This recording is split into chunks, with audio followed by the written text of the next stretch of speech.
And we've been, like the period we're all going through now as a community, it's tough. It is really tough. And I think in businesses and life in general, you do go through tough phases. And then it's really about understanding how do you dig deep and figure out how to survive those challenges. And we've been really fortunate, and me especially, to have some of these legends always supporting us, keeping our motivation up. And Blossom, ever since our first event 8 years ago, has always looked forward to what we could do at Professional Beauty. And even during mine and our low moments, has always been a guiding force for us. So I'm super excited to be talking to her today. So hi, Blossom, how are you? Hi, Vikash, it's wonderful to be here. Really wonderful. And you're doing a wonderful job on having this whole thing going on, where you're keeping us, the whole industry, engaged, which is very, very nice. And it's wonderful. It's really lovely. And I'm so happy to be here. Good. And you're looking gorgeous as always. I don't think you age. You pretty much always look great no matter what happens. Thank you. I love you. It's really great. Thank you. What's the secret of that? Let's start with that. What's the secret, not behind your success, but of you keeping young, youthful? And we've seen from each of the icons we're talking to, you just cannot tell how long they've been around. They just still have so much energy about them, and you as well. What's the secret behind that? One thing is, of course, we have a passion for our work. We have a passion for life. That's the first, I think. And the other thing, of course, is you've got to follow a regime like exercise regularly, yoga, which I do regularly, pranayam, which is important, and especially at this time, I think, but I do it regularly. And I think it's just that live life and be happy. And of course, it's aroma magic, I must say, for my skin that I use. Aromatherapy, that's it. So, and you've got to really love life and love the whole thing. I think that plays a big important part. And passion is an important thing to keep you going, keep your energy up, and to really, like I always say, when you have a passion, whatever hits you, whatever hardships there are, like anything that's happening, like right now in the world, what happens is maybe we can't find a way straight, but we will look another way and we will get to where we want because we have that passion. And I think that is a very important aspect, especially now. And maybe that is what keeps me young. Yeah. So we'll get on to the passion. Kajal Anand was just messaging saying you look gorgeous as ever as well. So Kajal also is sending her wishes to you. Where did that passion come from? Because obviously you've been around a while now in the industry, and been through many ups and downs. You've reinvented yourself. You've gone from being more of a kind of technical expert to businesswoman to scaling up, etc. across different kind of projects now, especially with Samantha. So when did you get started and why? And what was the kind of passion that got you into this industry? Like I got started very early in life. In fact, it happened really when I was in school, the last years of school. It is really interesting because I always had this, that when I looked at someone, I used to say, oh, she needs her hair like this, or her skin should be like that. It was just coming out of me. So what happened, it's a very interesting story. When I was in a boarding, so the nuns said one day, I was sitting when we have to study at a certain time.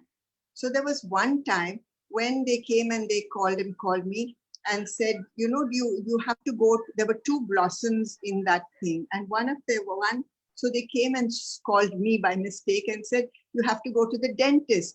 So I went to the dentist, and the dentist pulled out my teeth. So I didn't have anything wrong with me. And when I came back, the nun said, oh God, it's not you, it's the others. So this time, when they came again and they said, who knows to cut hair, I quickly put up my hand because I wanted to again escape from the study. So when I went there, and then I found that this girl had this beautiful long hair, and there I was, and they gave me the cloth scissors, which I had to cut the hair with. And they gave me one big mug, aluminum mug with water. So they said, so I said, okay. So I put a big comb in it and put it down and started cutting. Of course, instead of going straight, it came like this. So then I called a friend and I said, please put it straight. And I gave her a straight cut. But after that, I was known as the official hairdresser of the boarding. Everyone who had to have a haircut, they'll say, go to Blossom, go to Blossom. So that was how I, learned by trial and error to start with. But after that, I went on and I did a course. And when I really wanted to start after college, my parents, of course, wouldn't allow me to start. So they said, no, you've done your college and everything, no going in and doing, cutting hair and doing all those beauty things. But I was so interested in it. And when I got married, then my husband, he was posted in Wellington, and he said, and they said, we need someone to start a little salon. So there I was, and I started the salon, but because I'd already done these courses during my holidays, each time I'd go abroad, my parents would take me, I do a course and come back, I do a course and come back, because Wow. And my parents had no idea I'm going to really get into this. And so I started that. And of course, when I started it again, there was another funny incident, I must tell you, that the eyebrows, the first time I did eyebrows, of a person, I really took off their hair because I lifted up. So that woman, she was my husband's, DC, that means instructor's wife. So I quickly gave her a pencil and I said, no money for you this time. And when she went home, washed her face, she found that she dragged me up. What have you done? I said, that's why I gave you the pencil, so that you can put it, it'll grow again. But she was really nice. And she said, this is a very good thing. This means you can go far. So she said, she started encouraging me. And that is how I went. But of course, after that, I had done the whole thing. I didn't just go into, beauty or hair. I went into the whole thing, because if I wanted to start any salon, I had to know everything, and then teach people how to do it. And so then he was posted in Bangalore, and that's when I really started my salon over there, not Bangalore, in Delhi. I started my salon, Blossom's Beauty Corner, I remember. And there was a lady by luck, and she said that, we are looking for a place. We've got the place, but we're looking for someone. So again, I put up my hand and I said, yes, I could do it. So we did it. And from there, it's really started. Then, of course, from there, I went into education, because I found that, teaching the hairdressers, like I said, we had only the Chinese at that moment who were very good in hair. So then I went and I got Pivot Point down. Pivot Point is a hair, this thing, and we started teaching, and I'm really very happy to say, and proud also, that most of my students are doing so well, and they're all in the color business, all heading the color departments. You can ask whether it's Bella, L'Oreal, Matrix thing. I'm really so proud of them. And I think that was one. And from there, I started the cosmetic company that I went into, Aromatherapy. Because And when was that? When exactly did you start Aromatherapy? I think it was about 15, 20 years ago, 91, 92. Okay. Oh, wow. Okay. That's it. Because there again, when I was in Wellington and I had to do this beauty, I had to really go into, there were no creams, there were no lotions. We had to really use either Pond's or a Charmis at that time. So I couldn't give a facial to a lady with a Pond's or a Charmis. So then I used to make my own creams over there and use the essential oils.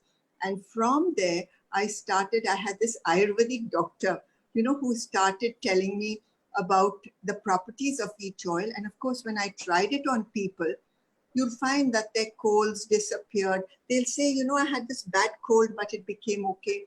I had this, I was not feeling good, so then I started and went more into aromatherapy. went into Paris. There I learned again. And of course, then I started teaching aromatherapy also in China, in Chicago, and everywhere. Because by then, and I got 2 PhDs in aromatherapy. Wow.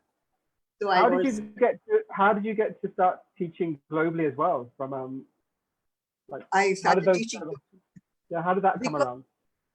that came around because, again, it was through Pivot Point and through my travel to learn things, and also it was to teach things to people. So aromatherapy, in fact, like, it started from India, and it's a part of Ayurveda, but it's the part for Sayana, the part of rejuvenation and things.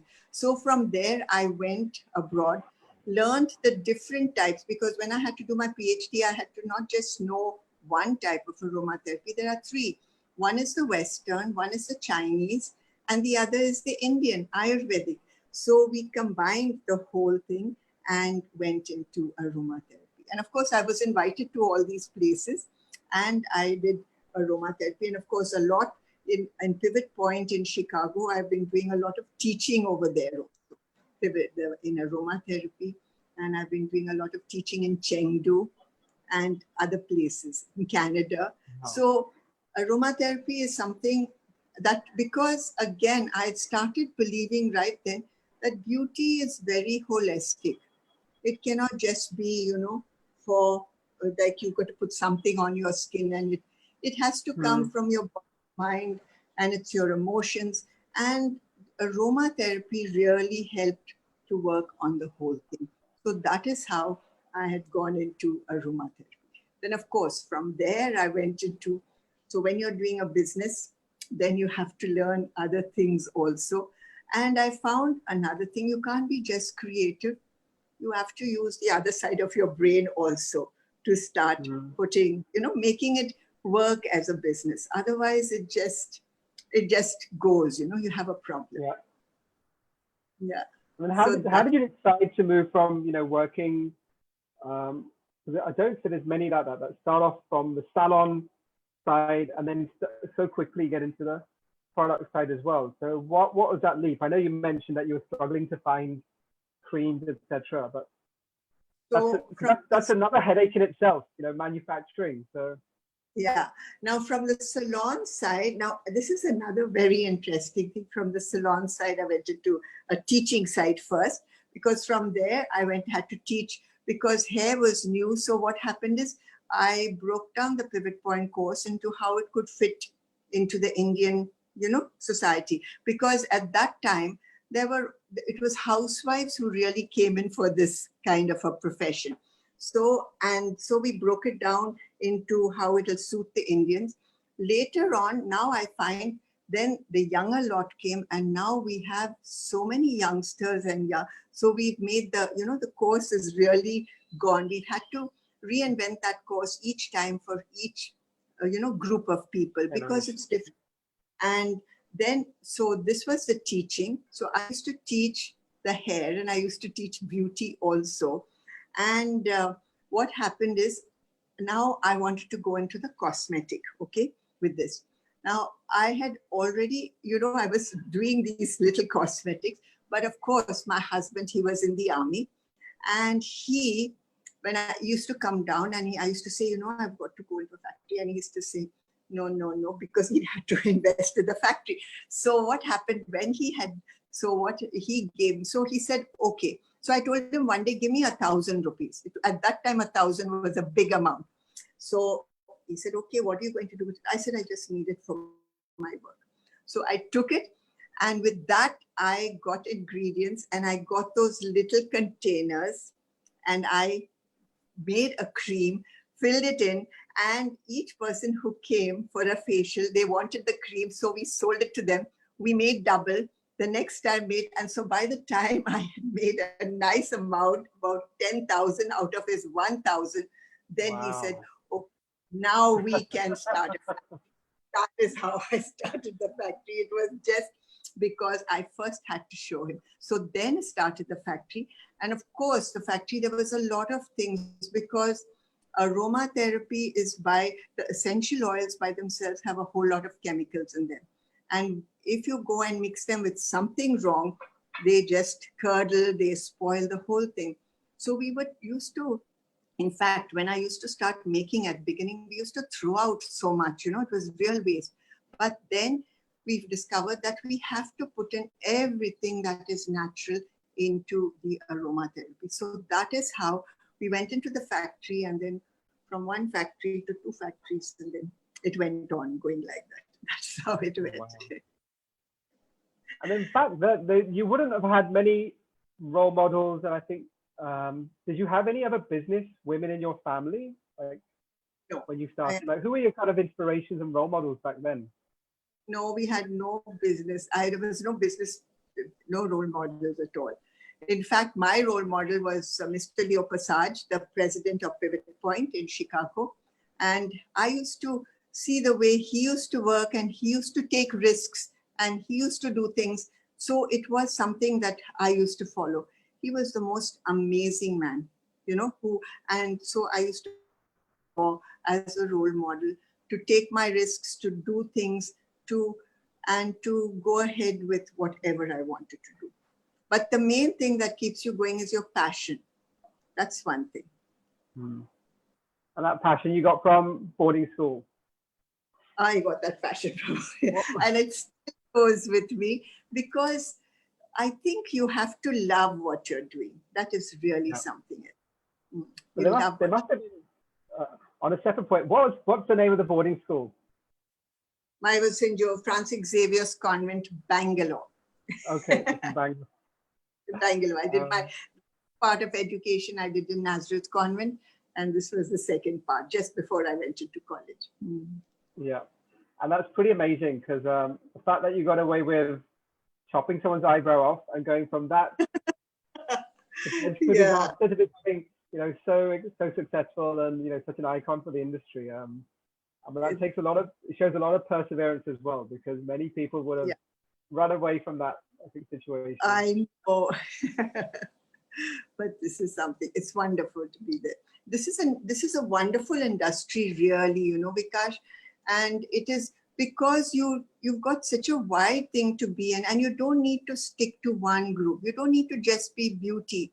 You can be into beauty, you can be into makeup, you can be into hair, you can be into the spa, you can be into cosmetics, you can be into journalism. I mean, it is such an amazing thing. You've got different fields, you know, to just try and to go into. And so I always feel that if they just slot you in one, it's not fair. You have to have the chance to really educate and do everything. And in this time that we've had this break, really it would be nice if they could go, you know, I really was encouraging everyone to go into something else, do something, because you have to reinvent yourself at every stage. And even I think now you're going to have the new thing that's coming up, and you have to reinvent yourself to cater to that and to cope with everything. That is an important part. I mean, we'll come back onto that kind of point in a sec, but so you would have had to have reinvented yourself many times as well. And there must have been many points that you wanted to give it up. I mean, I know I have PB wanted to give it up many times and go back home, and you know, we've had people like, you know, you and Lata ma'am, just always pushing, guiding, saying just stick at it. You're doing a good job. Stick at it. But what were the kind of low points? Because I think we also need to know, what does it take to bounce back? So what are some of those kind of low points you've had to go through and dig deep? Now, the low point I went through first, there was one low point where when I had started the education, and then, you know, I just got a very few group of students, and then we had to get more students. Now we were wondering how to go about that. So that's when I knew I had to go into marketing. So that's when I learned the marketing part of it, you know, because then we started getting, so that is, but for some time it was really quite bad, but then we went into the marketing. Then the other time that I really felt I wanted to just give it up is when my husband died about 6 or 7 years ago. And I said, no, I don't want this anymore. I just want to give it up. And that's when my daughter and she came in and the family, and she took over, and the whole we got a whole lot of consultants and they all took over. And it was like this for about a year. I just couldn't think of what to do it. But then later on, after that, it came in where I started doing a whole lot of business courses and this and that and everything else. And the whole thing, I came back again into this. But at that time I said, oh, I didn't want to even look at it or do anything with this. But it happens. And there are people, around that keep on pushing you, that say, you must do it, you must go, you must do it. And so that is it. And that's why I say it's a very good to have a family that is going to really push you and help you grow also. Very important. Yeah, I know. And you do have a powerhouse of a family. So Sam is not. Yeah. And I think that's a good message, just even for everyone listening in, especially going through this times. And some people might be going through their first kind of big challenge in the industry, in business, and like you said, it's part of life. And having your friends, family, support structure around you to keep motivating you is so important. That is very important. Your friend, like I had a very dear friend, and then I had my daughter, and I had, they really keep you going, your friends, your family, and that is what, and they're the ones, and you have to have positivity, and they have to be positive, but if they're also saying, okay, negative, then it has a problem. So this is something that is very much needed. And whatever your tough time is, I always feel after that, it cannot go on forever. There has to be, it has to end. There has to be a light at the end of a tunnel. So, and that's what happens. That's good.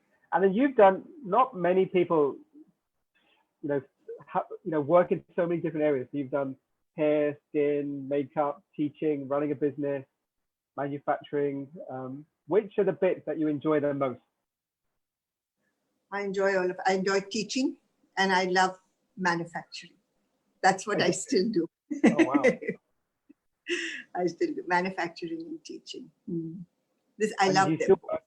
Do you still work on like the formulations and putting all the kind of secret ingredients together? I do, because I just love it. It's really amazing. Yeah, I mean, you've done a great. I mean, you're a great success story. It's just building an indigenous brand that's done so well, in the aroma space, aromatherapy space, and also exporting and driving that internationally as well. And making big brands. There's not many of us.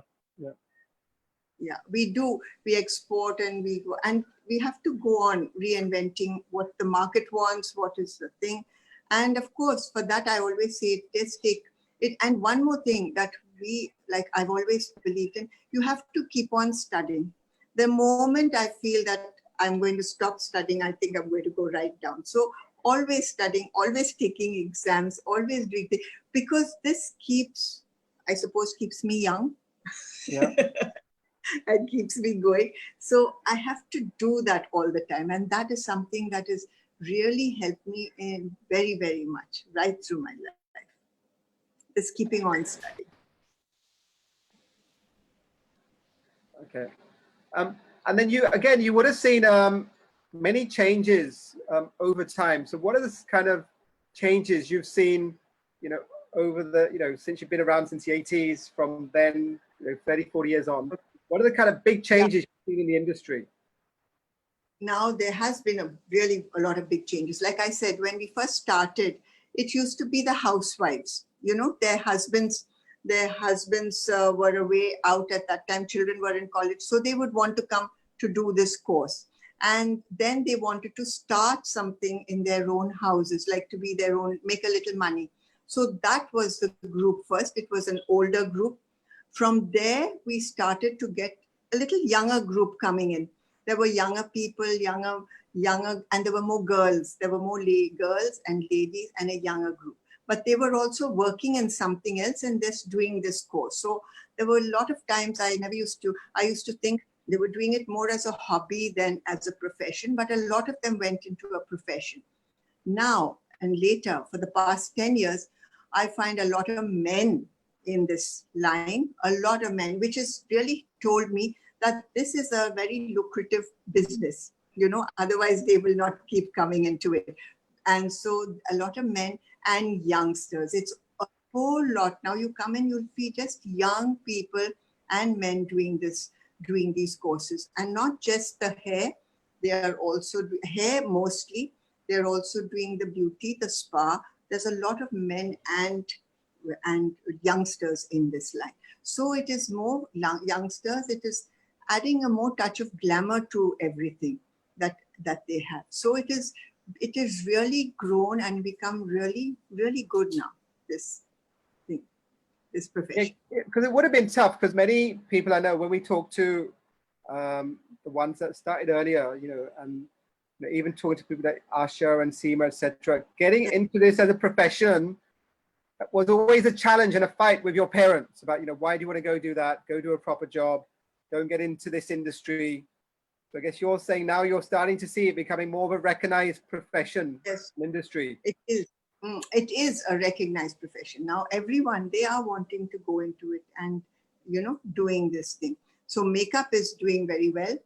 Hair also. And skin, yes. And now I don't know what the new thing is going to be, but this is what is happening right now. Well, let's talk about, obviously we're going through this lockdown COVID challenge right now, and it's having an impact already. It will have an impact on consumer behavior, industry behavior. So what's the kind of thinking going on, with you and the business about, especially because you're still across manufacturing, retail, salon, academy. So what are you kind of looking at? What are the kind of changes that might come about in the industry? Now, in the industry, what I feel is it's going to slow down, of course, for a little while, because I don't know if many people are going to, they would go to a salon if they have to, but otherwise I find they are not going to go so much. But hair is going to be very much in, because everybody has to have their haircut and their color, and they're not going to stop that. Yeah. I feel beauty may go down a little unless you really have a lot of confidence in in the person. If there's a lot of confidence, you've built up that trust, they are going to come to you. And makeup, I think makeup, as long as we are wearing masks, eye makeup is going to be really much. And so it is, but it's going to go on. This beauty industry can never ever stop. That's one thing I can tell. Maybe right now it has a little slow down, but it's going to pick up and it's going to go. But it'll take a little time to really pick up and go. And we have to do a few changes around, I'm sure, in how we do things. But it's, the beauticians and this, everybody wants to look beautiful, and they will go. Though a lot will be done at home also, but everyone needs that pampering. So they will go back. That is one thing. The beauty is like, there was this thing I was reading. Now, see, they've made so much of money with the liquor. Now the next is when they open the beauty shops. So I think that is really going to happen. I think it's just that little lull at the moment, but we have to open our beauty. That is one thing that will have to happen, and it will go. But there may be a change in what, who can keep it going, who can't keep it going, because, and there's where I find that there will be a change of not so many people working in a salon, because they won't want to go to 3 or 4 people at one time. It may be they'll go to 1 or 2, but it's going to go through. It will. The beauty will last. Yeah. So do you think that, like you said, customers going in may not want to go to a separate therapist, a separate stylist, a separate nail technician? So do you think it means that the staff in salon will have to reskill, upskill to become? I have a feeling that's what's going to happen, but we'll have to wait and see. Because, like, if we take us, like, we will not want to go to one person to wash their hair and one person to do this and one person. We would like to, like before used to happen, we would like someone to do everything for us. It's safer. We feel safer. So this is to make the person feel safer. So that I feel they're going to have to upscale. All of them will have to upscale their work. They will have to do that. Yeah, it was actually one of the reasons we've been producing all this content online at the moment, because we realize that it's really important to keep skilling, upskilling, learning new things, because I also feel the same, that there will be pressure on salons to maintain that staff level. So you're going to have multi-talented staff now. Now there have to be, you have to be multitasking. This is a thing that is needed. Maybe it won't be for both together. Maybe the hair could have those doing, they'll have their group and this, but it will have to be there. We'll have to do that. And of course, hygiene, once it's there and it's followed and it's kept. And the other thing I feel is every stylist should have a certificate of hygiene, that she is doing hygiene and following it. And if she puts that onto wherever her seat is, or she carries it with her, you will find that that is going to give confidence again. And a communication and building your rapport with your client is the most important. And that will have to again go on and be very, because you have to have that trust, and then they come back to you. Yeah, and I think we were talking to Mark Hayes on Sunday. He's the global creative director for Vidal Sassoon. And same like you, he's very, very we're going for the challenge, but he's very positive and optimistic about what next. He's also a constant learner. And he was just saying about when you go back in, and talk to your client, you meet your client, there's been a gap of 1 month, 2 months. He said it's actually a fresh opportunity to look at that client and give a new look, give new suggestions, really support that client, and go beyond being a stylist or a therapist to being their friend, being their counselor, in essence. And like I always used to say, and I always, even now, whenever I give a lecture to all my students, I say, you must always treat your client as though she was paying you $1 million. And if someone comes into your salon and she's going to give you $1 million, how would you treat her? My God, she's someone great. So that, if you can only do that to each client, you will never lose your client. Never. Yeah. And are you rolling out certifications around hygiene as well, within the business? Or Yeah. We also have, because it has to go to all our BAs, it has to go to all our technicians and everyone. So we are having, and from our school also, college, we give them this hygiene certification, because they have to have a hygiene certificate so that people feel confident about that. And beauty and wellness is also giving that, which is, I think they should be giving that, and I think they'll be giving that, which is going to be very good for them. Yeah, I know Monica was saying that they're preparing an online test at the moment so that people can go online and get the certificate from the BWSSC as well by next week. Because I think this certification is very important. You have to, every person will go. That's what they'll be looking for, your clients. And what are the kind of things you're doing, especially from the salon side? Like, what are you doing there with regards to eventually when we do open up? Because I think in the next few weeks or month, we'll open up more across the country. So what are the kind of safety procedures you're putting in place? Safety procedures, of course, there will have to be sanitation. That is one. Disinfectants, that is the other, which they will have to do. And sterilization, because they will have to sterilize all their implements. We can't just sanitize it or anything else. We will have to have sterilization, because that has to be there. So every instrument will have to be disinfected and sterilized. Okay, sanitization for the whole area when they come in. And the other one thing I really recommend is every time a client comes in, leaves, you have to sanitize and sterilize and do everything. And you can't just put one brush, okay, wash it or sanitize. No, that has to go into your sterilizer. That has to be sanitized, sterilized, and then only you can use it. So the best thing is have more brushes, more combs, more, all those things. It'll be a little more expensive, but going to be worth it, much worth it. We'll have to go into these three. We can't just go into one area like sterilization. Sterilization, disinfection, and the sanitization, disinfection, and sterilization. These are the three things we'll have to go through. Yeah, and all those machines will have to be in there. And the clients will have to see that you have all these machines, you have all this thing, you're working on it, so they feel confident. The main thing is making that client feel confident and following this whole thing.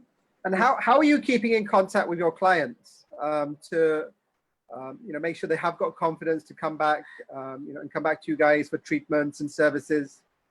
Now, what we are doing is we are having a lot of programs so that, they can, and talking to them, communicating with them, still being very close with them. So they know that, yes, we are there and we are doing a lot of things, and we are also helping them with their little problems, because all your clients also are going through problems because their husbands, their work, their things, so they also are having their problems. So we have to really get into try and help, help them with their problems. Keep on talking, communicating, being with this, having little, showing them little things. So all these things have been going on. And I think they should be going on because your clients need to feel close to you. That is important. Yeah. And then what is your kind of research or gut feeling saying about when it does open up? Is it going to be busy at the beginning? Are you doing any surveys, talking to customers to get some understanding of what will happen when it does open up? Now, there was a group that said, no, we won't go back. And they're the ones that, especially the men, did all their hair and took it off and everything else. But there is a group that I know will go back because, you've been away so long, but I feel the beauty salon, maybe not for the first week or 2 weeks, but after that, yes. And if once they start getting that confidence back, they will go. Okay, but so a group says, no, we'll never grow because they are very nervous. But another group says, we will go. So there's a very half kind of a thing going on. Yeah. So I feel that, this is whatever you say, this COVID-19 has come to stay. Okay. You're going to it's going to go on for some time till you find your vaccine. We can't stop life.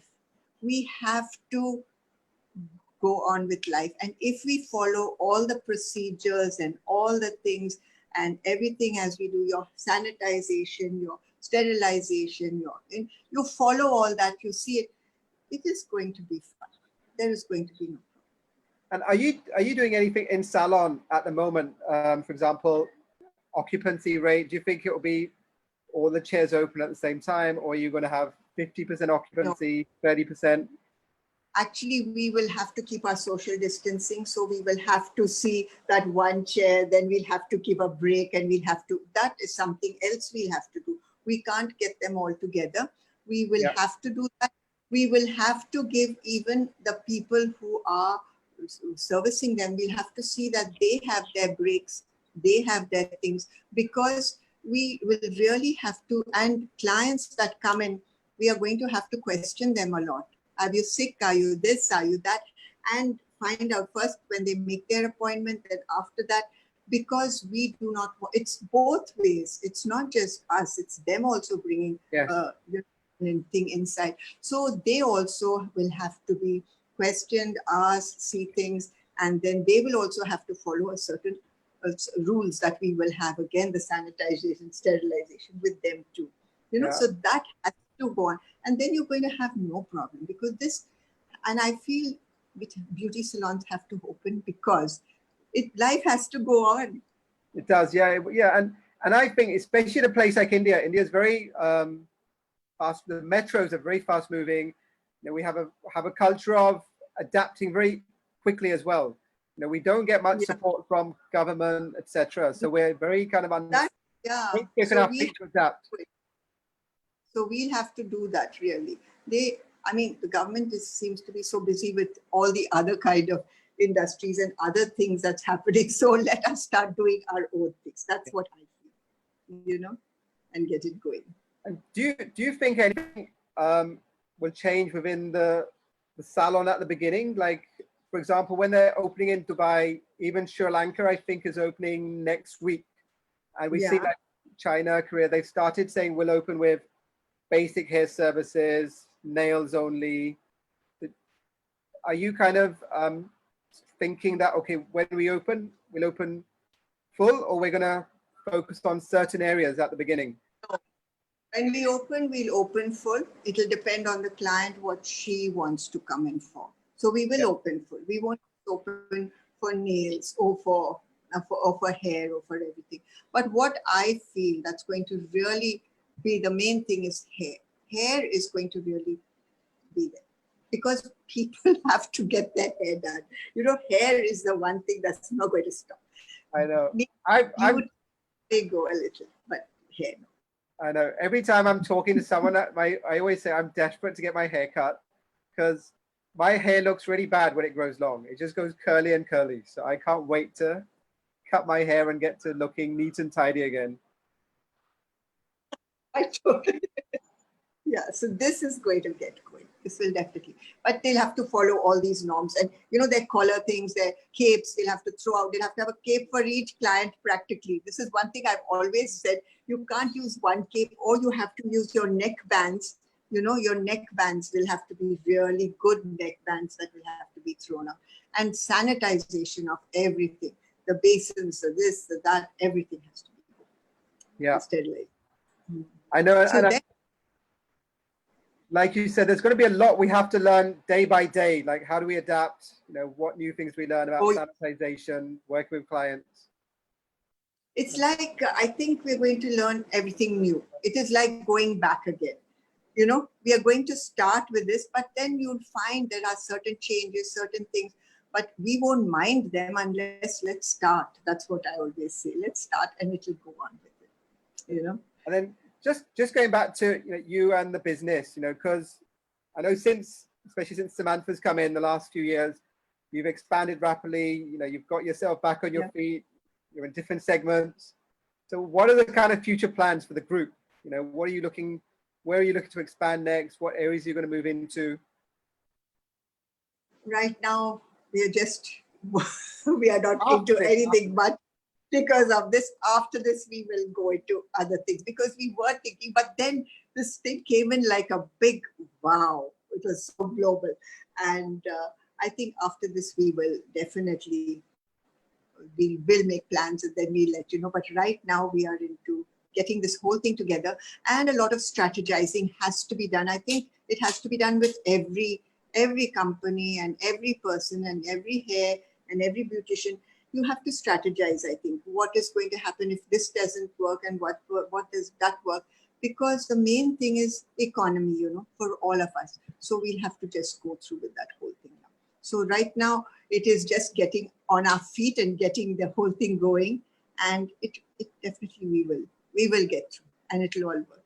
And we get the other things. And then how is it having men and hair? That's what we're going to do. Oh God, that's going to go big. Yeah. Then how is it having the family so active in the business? Because you've got Samantha, now you've got your grandson also, who's been there a couple of years. How is it having the family? Yeah, he is in the business and he is looking after our e-commerce site, so he is into that. So that is the thing that is there. So it's a full family, which is nice. Three generations. Yeah. What's the kind of, obviously you're part of the different industry groups that we're on. You see the kind of pain and challenges everyone's talking about. You've been through many challenges. So the one we have today is one of the most significant, but you've been through things like this before, you've bounced back. What's the kind of message you'd like to give to the community right now? Because there is a lot of disheartened people out there. We're all struggling. So, what's the message you want to convey to the community? Now, the message is that, just have a lot of faith. It can't last forever. It has lasted till now, and it is going to improve. That is definite. And, just keep going. And this is one thing that I always feel that we should always think about for the next, if the next thing is going to come, that we should always start, saving for a rainy day type of a thing. I tell everybody, start saving for a rainy day so it doesn't hit you like this. Yeah. But for now, if it if you are into a thing like this, it's not going to last. And you can make it. Like, I must tell you something like Japan. I mean, they were bombed in that World War, you know, but look at them today. They are right back. So I always feel we will bounce back. And so have that faith. You are going to bounce back and things are going to get better. It cannot go on like this. And there is a light at the end of a tunnel. I always say that. And it is going to go. So just have a little more faith and keep going. Because what happens is we always give up just before we get to the light. Don't give up. This is going to work, and it will work. And it's going to be even, I think it's going to even be better for you, for those who are. Right. I think that's a great message, that you're right, that sometimes at that point of giving up is when actually you need to stick in there, you know, because, you know, it will turn. I think you're right, for the community, that we've got to, and what's nice is that we're starting to see the community, I think for the first time, really coming together. All together, and it's really nice, very nice. It's so wonderful, because this is what is going to really make it, you know, and make it and work. This is going to work when they all come together, because you can't work in isolation. You have to work together. That's what's going to be. And just going back to some of, I know you'd mentioned, you know, the Pivot Point GM before as one of your inspirations, but because I want to go back to you when you were learning about hair and skin and makeup. Who were some of the kind of top stylists or therapists, makeup artists that you've seen and thought, you know what, you know, they are my icons. I love their work. When I was growing up, I never saw anybody. I didn't see anybody. But I was good. But after I'd reached a lot, then I'd see some very wonderful people, like there's Nalini, there's Yasmin. They were all in the same fantastic. And then we had, you know, that was something at that age.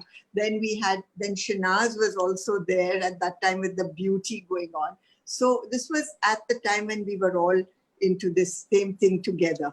And it was really nice to have, you know, see all of them going in and doing all these different things together. But otherwise, really, there was no one except the Pivot, that person where I studied from. But otherwise, there was nobody, you know, to say. And one more thing is, I just went about doing my own thing and do it. Actually, I used to say I'm my own competition type of a thing. So I never used to look this side or that side. I used to just keep, oh, this one, now I have to do this, and now I have to do this. Because you can't stop, you know, you have to go on bettering one after the other. So that's really what happened to me. Yeah. But right now, I must say something. I keep learning from everyone. Honestly, I learn from my students. I learn from people who are working for me. I learn from everyone. And I love these youngsters. They teach me so much. They are the most amazing people ever. So, you know, this is something that is so amazing. So I keep on, every day I find something I'm learning from somebody, which is a fantastic thing for me. True. I know. And I love. Yeah, I've got my 9-year-old daughter, Kaya. So then she's my Zoom queen now.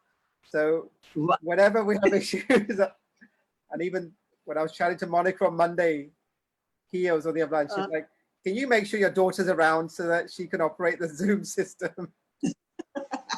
Now see how amazing that is. And I used to shout at her before saying, leave my computer alone, leave it alone. And then she comes in, she goes, da-da-da-da-da.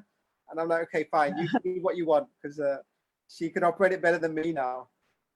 Yeah, this is what's going to happen. Now, the whole thing is going, and the whole world is going to go virtual. I think really the new thing is going to be all virtual. And so we're going to have a lot to learn. At least I'm going to have a lot to learn to get to all that virtual stuff, which I love. I love this IT, but I'll have to learn a lot also. And are you doing any courses at the moment? What's the kind of learning? Yeah. What are you learning at the moment? Me, courses, what am I learning? I'm learning different. I'm learning Chambe, and I'm learning photography, and I'm learning photography and Jambe. Jambe I play.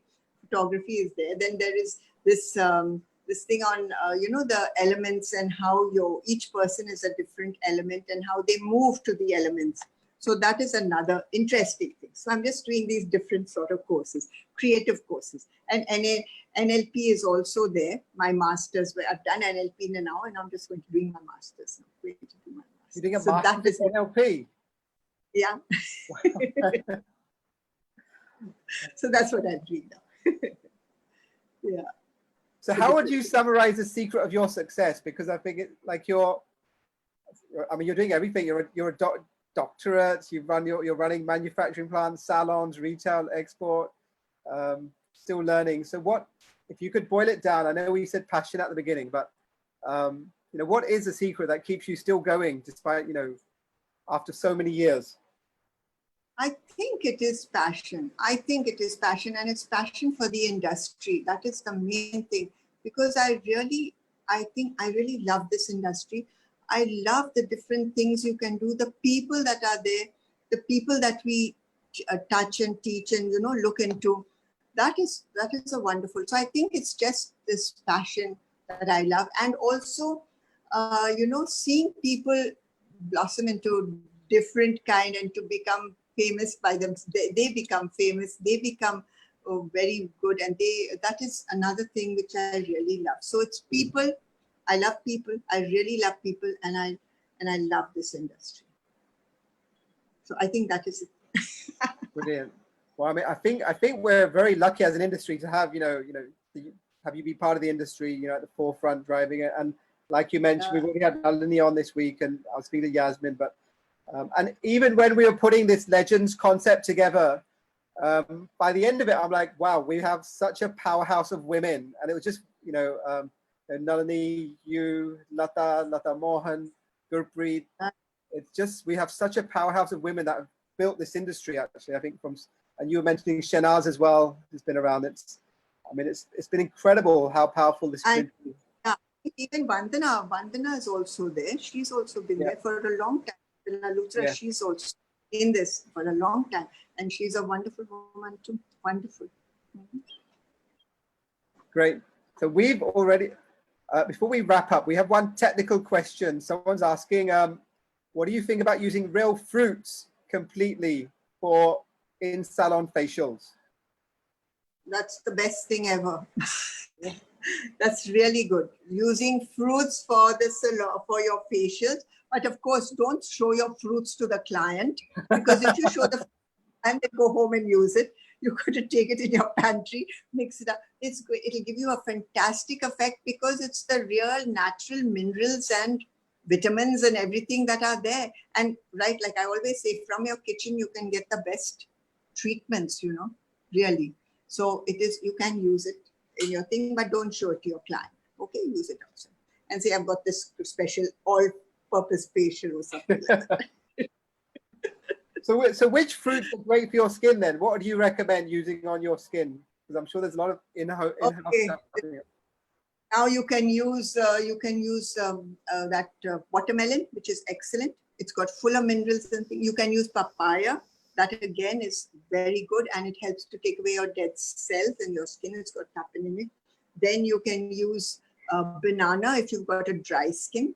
It's good for your skin, banana. You can use avocado if you get avocado and mash it up. That's excellent for a dry skin.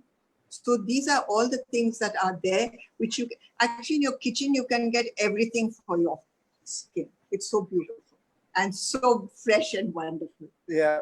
Just don't tell the clients. Yeah. Yeah. All right, super. I mean, Blossom, you know what? It's been an honor, talking to you and spending time. And I don't know if you remember the first show we did in 2012, which was in Greater Noida. Yes. You guys did a show then. I mean, we made every mistake. So even people, like, this is a challenge that we're going through now. But I remember launching a exhibition, we made every mistake we could. We chose December, peak wedding time. We chose Greater Noida, which was so far away from anything. Yeah. And we did a 3-day show. So, and I was just before we launched, I remember 2 weeks before we launched, I was ready to quit, give it up and go back to London. Because I said, I cannot survive this country and working here. And it's, it nearly broke me actually. But then I remember talking to you, you've got like you and, Lata ma'am and Sheila as well. We even Alan then was consulting with us, just really supporting, saying, just keep going, keep going. You're trying to do the right thing. And I think you're right. It's just at that point you think of giving up is sometimes, where the magic lies. Yes, and I'm so glad you didn't give up. It's wonderful to have you. Thank you. With all and the wonderful exhibitions and everything that you're doing. And it's going to be wonderful. Super. So I think that's a great note to wrap up on. Thank you so much for logging in, spending time with us. And I will let you go back to your learning photography, etc. now. Oh, thank you. Thank you. It's been wonderful. Thank you. Bye. Thanks, Blossom. Bye. Bye.